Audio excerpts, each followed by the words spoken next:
पति पत्नी का झगड़ा और मंच बन गया एक थाना। जहां लोग इंसाफ मांगने जाते हैं वहां आज आग की लपटें उठती देखी गईं। कानपुर के महाराजपुर थाने में ये सब हो रहा था। एक युवक अपनी शिकायत लेकर वहां पहुंचा, लेकिन जब बात उसकी उम्मीद के मुताबिक नहीं बनी तो उसने कानून की किताब नहीं, आग का रास्ता चुन लिया। सोचिए, अगर विवाद का फैसला आग लगाकर होने लगे तो अदालतों की जरूरत ही क्या रह जाएगी, और हर थाने के बाहर पुलिस की गाड़ी नहीं, फायर ब्रिगेड खड़ी कर देनी चाहिए। आज की कहानी सिर्फ एक पति पत्नी के विवाद की नहीं है, ये उस गुस्से की कहानी है जो इंसान को इतना अंधा बना देता है कि उसे अपनी जान भी छोटी लगने लगती है और दूसरों की जान की परवाह नहीं रहती। मैं हूं मधुर और आप देख रहे हैं अपना कानपुर। आइए जानते हैं आखिर महाराजपुर थाने में ऐसा क्या हुआ जिसने पूरे पुलिस महकमे को हिला दिया। मामला पति पत्नी के विवाद का था। एक दिन पहले पत्नी ने पति के खिलाफ थाने में शिकायत दर्ज कराई थी और फिर अगले ही दिन पति महेश पासी भी थाने पहुंच गया। उसका कहना था, मेरी पत्नी मेरे साथ नहीं रहती है, उस पर भी कार्रवाई होनी चाहिए।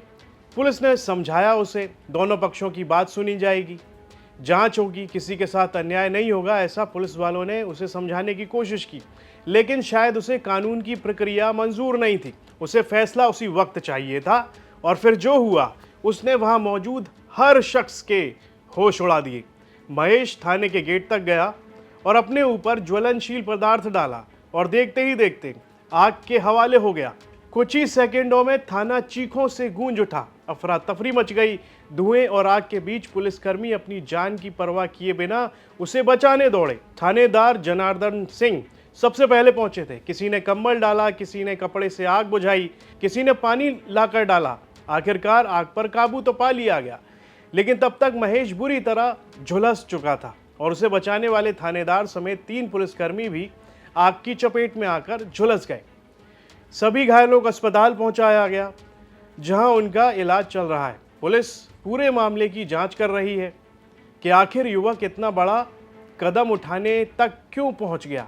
लेकिन इस घटना ने कई सवाल छोड़ दिए हैं। क्या अब गुस्सा इतना खतरनाक हो गया है कि लोग अपनी बात मनवाने के लिए अपनी ही जिंदगी दांव पर लगाने लग जाएं? क्या किसी विवाद का हल खुद को खतरे में डालकर निकलेगा? और सबसे बड़ा सवाल, अगर उस वक्त पुलिसकर्मी उसे बचाने नहीं दौड़ते तो क्या आज ये मामला सिर्फ विवाद नहीं, मौत की खबर बन चुका होता? याद रखिए, थाना इंसाफ का दरवाज़ा है, स्टेज नहीं है जहां ड्रामा करके फैसला बदलवा लिया जाए। कानून भावनाओं, चीखों या आग की लपटों से नहीं चलता है। कानून सबूतों और प्रक्रिया से चलता है। गुस्से में लिया गया एक फैसला कई जिंदगियां झुलसा सकता है, जैसा इस मामले में हुआ है। सच कहें तो कुछ लोग अपनी जिद में सिर्फ खुद को नहीं बल्कि दूसरों को भी खतरे में डाल देते हैं और फिर पूरा सिस्टम उनकी एक सनक की कीमत चुकाता है। एक महाराजपुर थाने से एक सूचना प्राप्त हुई कि एक व्यक्ति जिसका नाम है महेश पासी, वो थाने पर आए और उनके द्वारा अपनी बीवी के अगेंस्ट मारपीट की और अपने साथ ना रहने की एक कंप्लेंट थाने पर दी गई।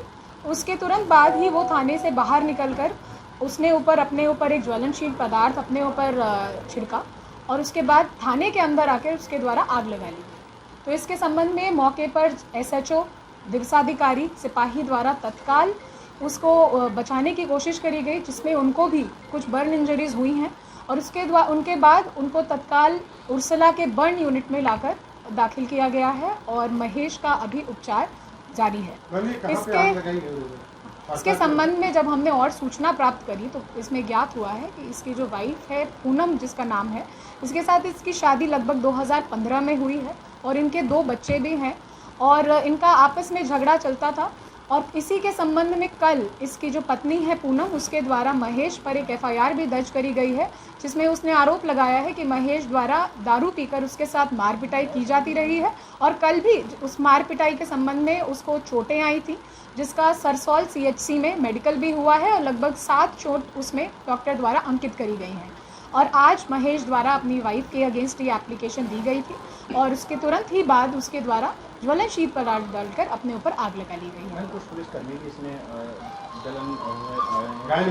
जी, हमारे जो SHO हैं जो दिवसाधिकारी हैं और जो उनके हमराही और वहाँ पर सिपाही मौजूद थे थाने पर जन सुनवाई के समय, उन सभी को इस महेश को बचाने के उसमें उनको भी बर्न इंजरीज आई हैं। एसएचओ के हाथ पे और फेस पर भी बर्न इंजरीज हुई हैं। ये खबर कानपुर से हमारे सहयोगी रंजय सिंह ने भेजी थी।